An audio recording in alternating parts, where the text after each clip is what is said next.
अस्सलामुअलैकुम दोस्तों and welcome back to the channel. दोस्तों आज की वीडियो एक यूरोपियन कंट्री पर है। जी हाँ दोस्तों, लेकिन वो शेंजन कंट्री नहीं है, जिसका नाम है मोल्डोवा, जो एक ईस्टर्न यूरोप कंट्री है और जिसकी एग्जैक्ट रीजन है, लोकेशन है, वो बाल्कान रीजन है। इसके हमसाया कंट्री में यूक्रेन और रोमानिया है, यानी कि ये यूक्रेन और रोमानिया के दरमियान में वाक़ है। दोस्तों मोल्डोवा की हिस्ट्री अगर देखी जाए तो ये ऑटोमन एम्पायर का भी हिस्सा रहा है और उसके बाद सोवियत यूनियन का भी हिस्सा रहा है। सोवियत यूनियन से इसको 1991 में आज़ादी मिली थी। दोस्तों जैसा कि ये बाल्कान रीजन में वाक़ है तो यहाँ पर बहुत ही प्यारे और बहुत ही खूबसूरत पहाड़ हैं, जिनको देखने के लिए दुनिया भर से लोग यहाँ पर आते हैं। तो दोस्तों आज हम मोल्डोवा में बिजनेस रजिस्टर करने का तरीक़ेकार बताएंगे और साथ ही आपको दोस्तों हम ये भी बताएंगे कि आप मोल्डोवा पाकिस्तान से कैसे जा सकते हो।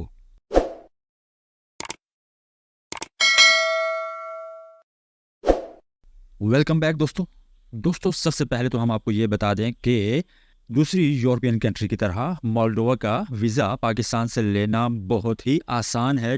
आपको एम्बेसी के अपॉइंटमेंट के चक्कर में पड़ना ही नहीं है। जी हाँ दोस्तों, आप मोल्डोवा का वीज़ा ऑनलाइन अप्लाई कर सकते हैं, यानी कि ई वीज़ा आप ले सकते हैं, जो कि आपको सिर्फ और सिर्फ $40 से $50 में ये वीज़ा मिल जाएगा। तो ई वीज़ा की वेबसाइट का लिंक आपको मेरी इस वीडियो की डिस्क्रिप्शन में मिल जाएगा। आज ही जाएं और वीज़ा अप्लाई करें और मोल्डोवा के लिए फ्लाई करें। तो दोस्तों मोल्डोवा पहुंचने के बाद आपने बिजनेस रजिस्टर करना है, तो उसके कुछ स्टेप्स हैं जिनको आपने फॉलो करना है। थोड़ा सा हट के है, जैसे कि हमने पहले भी यूरोप की कुछ वीडियोस बनाई हैं, तो इसी तरह हर यूरोप कंट्री के अपने अपने तरीक़ेकार हैं। तो इस वजह से इस वीडियो को एंड तक देखना है और बहुत ही आसान स्टेप्स हैं, थोड़े से कॉम्प्लिकेटेड है, वो हम आपको आसान करके बताएंगे। दोस्तों सबसे पहले जैसा कि हर कंट्री में होता है, आपने अपना बिजनेस स्ट्रक्चर सेलेक्ट करना है, जो कि लिमिटेड लाइबिलिटी कंपनी है, जिसको मोल्डोवा में SRL कहा जाता है।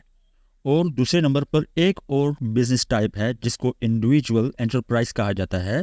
वो सोल प्रोप्राइटरशिप की तरह का होता है, जिसका खर्चा तकरीबन लिमिटेड लाइबिलिटी से थोड़ा सा कम आता है, लेकिन इसमें आपको एक लोकल पार्टनर रखना पड़ता है अपनी कंपनी में। और LLC बिजनेस का आपको तो पता है कि उसमें लोकल पार्टनर की ज़रूरत नहीं पड़ती और उसमें आप 100% खुद भी मालिक बन सकते हो। लेकिन जो प्रोसेस है रजिस्ट्रेशन का, वो दोनों टाइप्स की कंपनीज के लिए सेम है।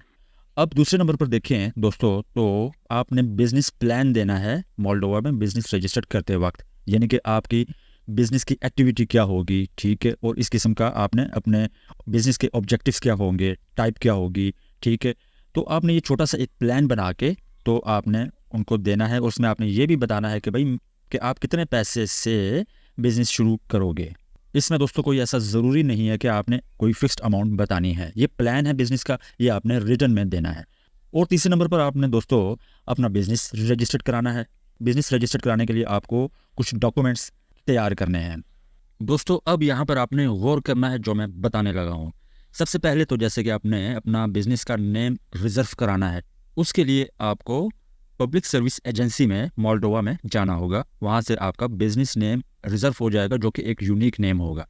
इसके अलावा आपको मज़ीद जो डॉक्यूमेंट्स चाहिए, उस पर आपको बिजनेस रजिस्ट्रेशन एप्लीकेशन फॉर्म चाहिए होगा। और फिर दोस्तों आपको कंपनी चार्टर, जी हाँ दोस्तों, ये आपको चाहिए होगा। और ये क्या चीज़ है मैं आगे चल के आपके बताता हूँ।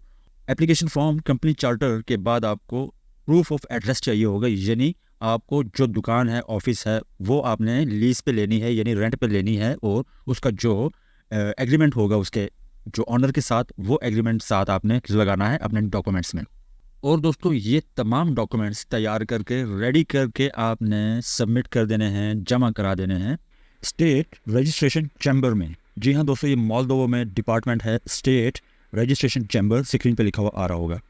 अब आपको बताते हैं कि कंपनी चार्टर क्या है। दोस्तों कोई मुश्किल चीज़ नहीं है, नाम बस थोड़ा सा चेंज है। मोल्डोवा में आर्टिकल ऑफ एसोसिएशन को कंपनी चार्टर कहा जाता है। दोस्तों आज हम आपको कंपनी चार्टर यानी कि आर्टिकल ऑफ एसोसिएशन के बारे में थोड़ा सा डिटेल्ड बता देते हैं, जो कि मोल्डोवा के हिसाब से है। दोस्तों कंपनी चार्टर यानी कि आर्टिकल ऑफ एसोसिएशन में आपने अपने बिजनेस का नाम जो आपने फाइनल किया है वो मेंशन करना होता है। उसके अलावा आपने कंपनी का पर्पस यानी कि एक्टिविटी, ये आपने मेंशन करनी होती है। और आपने कंपनी का स्ट्रक्चर बताना होता है जो कि LLC बिजनेस है, ठीक है ना, या अगर कोई और भी अगर आप करना चाहते हो तो वो आपने अपना स्ट्रक्चर मेंशन करना है। और उसके बाद दोस्तों आपने आर्टिकल ऑफ एसोसिएशन में यानी कि कंपनी चार्टर्ड में आपने अपना फिजिकल ऑफिस का या दुकान का एड्रेस भी मेंशन करना होता है। और फिर आपने कैपिटल जो है वो आपने मेंशन करना है, और शेयर होल्डर्स के नाम, डिटेल, एग्रीमेंट, ये तमाम चीज़ें आपने मेंशन करनी है। और इसी तरह बोर्ड ऑफ डायरेक्टर यानी कि कंपनी का जो डायरेक्टर है उसकी भी डिटेल आपने मेंशन करनी है, और इसकी पोजीशन क्या है और इनकी जो ड्यूटीज़ हैं, ठीक है, यानी कि जिम्मेदारियां हैं, वो चीज़ें आपने मेंशन करनी है आर्टिकल ऑफ एसोसिएशन में। और यहाँ पर दोस्तों आप एक चीज़ और समझ लें कि जो लिमिटेड लाइबिलिटी कंपनी होती है ना किसी भी कंट्री में, उसमें आपने मिनिमम यानी कम से कम एक शेयर होल्डर को रखना होता है और एक डायरेक्टर को रखना होता है, ठीक है।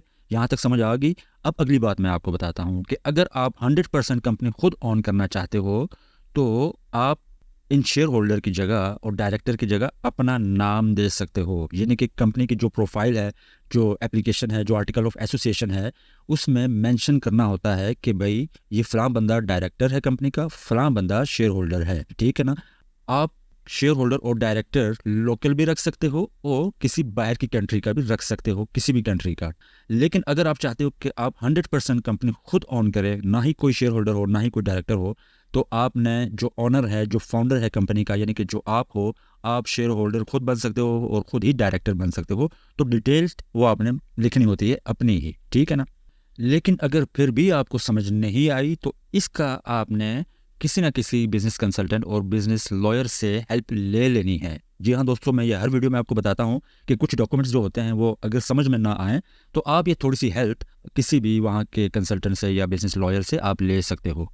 अब आगे चलते हैं दोस्तों। आपने सारे डॉक्यूमेंट्स तैयार कर लिए हैं, आपने रजिस्ट्रेशन फॉर्म भी हासिल कर लिया है। अब आपने टैक्स रजिस्ट्रेशन करानी है अपनी कंपनी की, तो उसके लिए आपको टैक्स आइडेंटिफिकेशन नंबर अलॉट होगा। और आपने कहाँ पे करानी है? ये मोल्डोवा में स्टेट टैक्स सर्विस के नाम से आपको दफ्तर है या डिपार्टमेंट है, वो आपको मिल जाएगा, वहाँ पे आप जाके करा सकते हो। और इसके बाद दोस्तों आपने बैंक अकाउंट ओपन करना है, बिजनेस बैंक अकाउंट या कॉर्पोरेट बैंक अकाउंट, ठीक है, ये एक ही चीज़ है। तो यहाँ पर आपको डॉक्यूमेंट्स चाहिए होंगे। कौन से डॉक्यूमेंट्स चाहिए होंगे दोस्तों? कंपनी रजिस्ट्रेशन सर्टिफिकेट और कंपनी चार्टर्ड, जैसे मैंने ऊपर भी एक्सप्लेन किया है, यानी कि आर्टिकल ऑफ एसोसिएशन का जो सर्टिफिकेट वो चाहिए होगा, तो आपने बैंक में जमा कराना है। और साथ ही दोस्तों यहाँ पे एक बात और गौर तलब है कि आपने लिमिटेड लाइबिलिटी कंपनी के लिए कुछ मिनिमम कैपिटल होता है, इनिशियल कैपिटल जिसे हम कहते हैं, वो जमा कराना होता है। और वो कितना है दोस्तों? बहुत ही कम है, ठीक है, जो कि 250 यूरो, 250 यूरो है। और अगर मोल्डोवन करेंसी में देखा जाए तो वो 5400 मोल्डोवन करेंसी बनता है।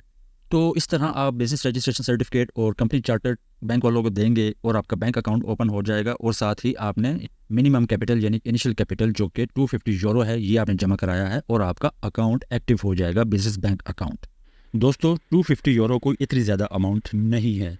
तो इस तरह यूरोप की मैक्सिमम कंट्रीज़ में हो सकता है जाना मुश्किल हो और वहाँ पे बिज़नेस रजिस्टर करना उससे ज़्यादा आसान होता है, और फिर इनिशियल कैपिटल इसी तरह बहुत नॉर्मल होते हैं। दोस्तों बैंक अकाउंट ओपन करने के बाद अब आपने बिज़नेस लाइसेंस के लिए अप्लाई करना है, और इसके लिए आपको रेलिवेंट अथॉरिटी में जाना है, यानी कि जिस किस्म की आपकी बिज़नेस एक्टिविटी है उसी हिसाब से उसी अथॉरिटी में जाके आपने अपने बिज़नेस लाइसेंस के लिए अप्लाई करना है। अगर ना समझ आ रही हो आप लोगों को तो आपने सीधा चैम्बर ऑफ कॉमर्स में जाना है और वहाँ से आपको सारी मालूमात मिल जाएगी, या फिर आपने पब्लिक सर्विस एजेंसी में जाना है, वहाँ से आपको सारी मालूमात मिल जाएगी कि आपके बिज़नेस एक्टिविटी से रेलिवेंट अथॉरिटी कौन सी है और कहाँ पर है।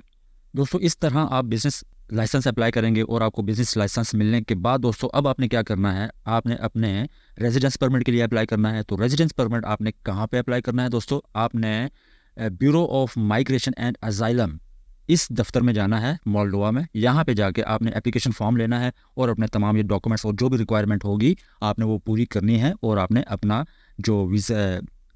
जो रेजिडेंस परमिट एप्लीकेशन अपने डॉक्यूमेंट्स के साथ सबमिट कर देनी है। और इस तरह आपको कुछ ही टाइम के बाद, अप्रूवल के बाद, आपको रेजिडेंस परमिट यानी बिजनेस रेजिडेंस परमिट आपको मिल जाएगा, जो कि 1 साल का होगा और हर साल वो रिन्यू आप करा सकते हो। और अब दोस्तों आखिर में आपको बताते हैं कि इन तमाम प्रोसेस में आपका ख़र्चा क्या आएगा। दोस्तों ख़र्चा तो आपको वहीं पे जाके पता चल सकता है, लेकिन हम एक एस्टिमेटेड आपको बता देते हैं कि जो कि आपकी जो बिज़नेस रजिस्ट्रेशन फ़ीस है और नोटरी की जो सर्विस चार्जेस हैं, आपने कुछ डॉक्यूमेंट्स नोटरी पब्लिक कराने होते हैं, और भी कुछ छोटे मोटे एक्सपेंस डाल के जो 250 यूरो से लेकर 750 यूरो तक के आपका खर्चा आ सकता है। लेकिन फिर भी इसके लिए आपको वहाँ पर पहुँचते ही किसी न किसी बिजनेस लॉयर या बिजनेस कंसल्टेंट से कंसल्ट कर लेना है। थोड़ा बहुत आपने मालूमात लेनी है। बिजनेस तो रजिस्टर्ड आपने खुद करना है, तो आपने मालूमात लेने के लिए थोड़ा बहुत उनसे के बातचीत कर लेनी है। मज़ीद एक्सपेंसेस के बारे में आपको वहीं पे बेहतर तरीके से पता चल सकता है। दोस्तों, अब बात करते हैं कि आप मोल्दोवा की सिटीजनशिप कैसे ले सकते हो और उसके बेनिफिट्स क्या हैं। लेकिन उसके लिए आपको मेरे दूसरे चैनल पर जाना होगा, उसका लिंक आपको नीचे डिस्क्रिप्शन में मिल जाएगा। तो जाएं, उस चैनल को विजिट करें और सब्सक्राइब करें और बेल नोटिफिकेशन को प्रेस करना ना भूलिएगा, ताकि मेरी जब भी मोल्दोवा की सिटीजनशिप पर वीडियो अपलोड होगी तो उसका नोटिफिकेशन आप तक सबसे पहले पहुँच जाएगा। इंशाल्लाह जल्द वीडियो अपलोड हो जाएगी और आप लोग तब तक मेरे उस चैनल की कोई भी वीडियो देख सकते हो। उम्मीद करता हूँ इस वीडियो से आपने काफ़ी कुछ सीखा होगा। तो आप लोगों से एक रिक्वेस्ट है कि इस वीडियो को दूसरे लोगों तक भी, अपने दोस्तों तक, अपने रिश्तेदारों तक शेयर कीजिए। और दोस्तों, इस वीडियो को लाइक ज़रूर करिएगा और सब्सक्राइब करना ना भूलिएगा, ताकि इसी तरह की हम आपके लिए अच्छी अच्छी वीडियोस लेके आते रहें। मिलते हैं आपसे नेक्स्ट वीडियो में। अपना ख्याल रखिएगा। तब तक के लिए अल्लाह हाफिज़। पाकिस्तान जिंदाबाद।